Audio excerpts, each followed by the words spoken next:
اور مسجد اقصی جس کی تعمیر حضرت سلیمان علیہ السلام نے جنات سے کرائی تھی، سمندر کی گہرائیوں سے قیمتی موتی نکلوائے تھے، یاقوت، زبرجد، زمرد اور ہیرے، جواہرات، سونے، چاندی، قیمتی موتی، قیمتی پتھر اور قیمتی دھاتوں سے اس کی تعمیر کرائی تھی۔ وہ تمام خزانے بے شمار گاڑیوں میں لاد کر لوٹ کر اپنے ساتھ عراق لے گیا اور قید خانے میں ڈال دیا۔ اب جب قید کی زندگی بسر کرنے لگے تو اب نبی کہتے ہیں اسی دن سے میں تمہیں ڈراتا تھا، اسی روز بد سے تمہیں ڈراتا تھا، تم نے میرا کہنا نہیں مانا، میری نصیحت پر عمل نہیں کیا، یہاں تک کہ آج اللہ نے یہ روز بد دکھایا، کاش تم میرا کہنا مان لیتے۔ اب ان کے سامنے رو رہے ہیں، گڑ گڑا رہے ہیں، عہد و پیمان کر رہے ہیں، اے اللہ کے نبی آپ دعا کر دیجئے، اب تو ہم آپ کی مانیں گے، اللہ کی مانیں گے، نافرمانی نہیں کریں گے، حکم تولی نہیں کریں گے۔ تقریباً 100 سال تک بخت نصر مجوسی بادشاہ کے قید خانے میں ذلت کی زندگی انہوں نے بسر کی۔ اب جب توبہ استغفار کرتے رہے تو اللہ نے ان کی توبہ کو قبول فرمایا، نبی کی مناجات اور دعا کو قبول فرمایا۔ ایران کے ایک بادشاہ کو کھڑا کیا، اس نے عراق پر حملہ کیا اور بنو اسرائیل کو نجات اور رہائی عطا کی اور بیت المقدس میں لا کر پھر آباد کر دیا۔ وہ خزانے مل گئے، وہ دولتیں واپس مل گئیں، ملک اور اپنا وطن بھی واپس مل گیا۔ پھر کچھ زمانے تک اللہ کی طاعت اور عبادت کرتے رہے، فرما برداری کرتے رہے، لیکن زمانہ گزرتا رہا، اللہ کے احکام کو بھلاتے رہے، فراموش کرتے رہے، طاعت عبادت کم ہوتی رہی، گناہ نافرمانیاں زیادہ ہوتے رہے۔ پھر اللہ کے نبی سمجھاتے ہیں کہ باز آ جاؤ گناہوں سے، باز آ جاؤ نافرمانیوں سے، لیکن گناہوں میں بڑھتے ہی رہے، یہاں تک کہ فَإِذَا جَاءَ وَعْدُ، جب دوسرا اللہ تبارک و تعالیٰ کی طرف سے وعدہ آیا، اللہ نے 2 وعدے فرمائے تھے، ان میں پھر دوسرا اللہ کا وعدہ جس کا فیصلہ کر لیا تھا وہ آیا اس طرح کہ شاہ روم ہرقل، روم کے بادشاہ نے ان کے اوپر حملہ کیا، بے شمار بنو اسرائیل کو قید کیا، کتنوں کو قتل کیا، پھر مقدس توریت کی بے حرمتی کی، مسجد اقصی کے تقدس کو پامال کیا، اور وہ تمام خزانے اپنے ساتھ کشتیوں میں لاد کر سمندر کے راستے سے روم لے گیا۔ آج بھی وہ تمام خزانے روم کے کنیست الذہب گرجا گھر کے اندر محفوظ ہیں۔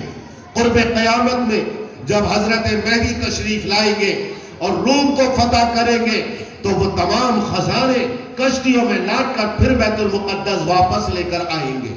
اللہ پھر وہ زمانہ لوٹائے گا۔ تو پہلے بخت نصر نے حملہ کیا، دوسری مرتبہ روم کے بادشاہ نے حملہ کیا، کیوں؟ اس لیے کہ وہ اللہ کی نافرمانی کرتے تھے، واعظ و تذکیر کے باوجود بھی اللہ کی فرما برداری پر اپنے آپ کو آمادہ نہیں کرتے تھے، نبی کی تعلیمات پر عمل نہیں کرتے تھے۔ اسی طرح آج ہمارا حال ہے، علماء کرام واعظ و نصیحتیں کر رہے ہیں، یہ مقامی علماء سمجھا رہے ہیں، محنتیں کر رہے ہیں، اصلاح معاشرہ کے پروگرام، شادی بیاہ کی فضول رسموں کے ختم کرنے کے لیے اپنے پتے کو مار رہے ہیں، دلوں کے چین اور راتوں کے سکون کو قربان کر رہے ہیں اور سمجھا رہے ہیں کہ اللہ کی نافرمانی سے باز آ جاؤ۔ لیکن آج بھی ہمارا نوجوان خاص طور سے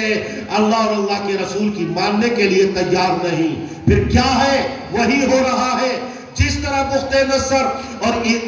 روم کی فوجوں نے مسجد اقصی کی حرمت کو پامال کیا، بیت المقدس میں آگ لگائی، اسی طرح آج ہماری مسجدوں کو جلایا جا رہا ہے، ہماری مسجدوں کی بے حرمتی کی جا رہی ہے۔ جس طرح ان کافر قوموں نے اور کافر بادشاہوں نے توریت کی بے حرمتی کی، آج ہمارے اعمال بد کے نتیجے میں ہماری مقدس کتاب قرآن مقدس کی، قرآن کریم کی بے حرمتی کی جا رہی ہے۔ جس طرح ان کو قتل کیا گیا،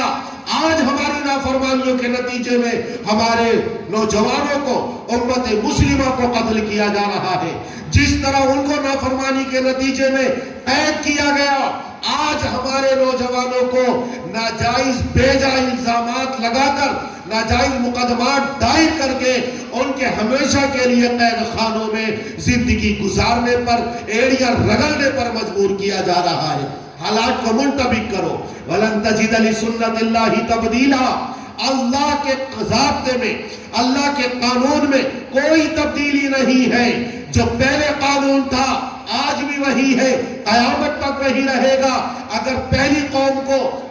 خیر القرون کے لوگوں کو اللہ نے عظمت عطا فرمائی، اس اصول پر ہم آئیں گے تو اللہ ہمیں عظمت عطا فرمائے گا، ترقی عطا فرمائے گا، حکومت ہماری قدموں کے نیچے ہوگی، حکمرانی ہماری زیر نگی ہوگی، تاج و تخت ہمارے قدموں کے نیچے ہوگا۔ جس طرح پہلے لوگوں نے پوری دنیا پر حکومت کی، اسی طرح اللہ مسلمانوں کو عروج، عظمت اور حکومت عطا فرمائے گا۔ لیکن اگر نافرمانی کی تو جس طرح بنو اسرائیل کو ظلم و ستم کا تخت مشق بنایا گیا، اسی طرح آج نافرمانی کے نتیجے میں ہمیں بھی ظلم و ستم کا تخت مشق بنایا جا رہا ہے۔ اللہ سمجھ کی توفیق عطا فرمائے، امت مسلمہ کو اللہ اور اللہ کے احکام پر، اللہ کے رسول کی تعلیمات پر عمل پیرا ہونے کی توفیق نصیب فرما دے۔ بیان میں نقطہ توحید آ تو سکتا ہے، بیان میں نقطہ توحید آ تو سکتا ہے، تیرے دماغ میں بتخانہ ہو تو کیا کہیے۔ وآخر دعوانا ان الحمدللہ رب العالمین۔ جزاک